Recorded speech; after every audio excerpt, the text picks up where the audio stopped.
పూజలు నిర్వహించిన అర్చకులు ఉగాది పర్వదినం సందర్భంగా భక్తులకు ఉగాది ప్రసాదాన్ని పంపిణీ చేశారు. అర్చక స్వాములు శ్రీరామనవమి బ్రహ్మోత్సవాల ప్రారంభం వేడుకలు నిర్వహించారు.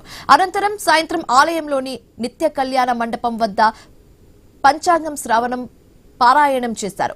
పంచాంగ శ్రవణంలో సీతారాముల జాతక ఫలితాలను పండితులు చదివి వినిపించారు. పరాభావ నామ నూతన తెలుగు సంవత్సరంలో వారి ఆదాయం, వ్యయాలు, అవమానం, రాజపూజ్యాలను తెలియజేశారు. రాముల వారిది పునర్సరస్వతి నక్షత్రం, కర్కాటక రాశి, 4వ పాదం కాగా ఆదాయం 2, వ్యయం 14, రాజ్యపూజ్యం 4, అవమానం 7 ఉన్నట్లుగా తెలియజేశారు.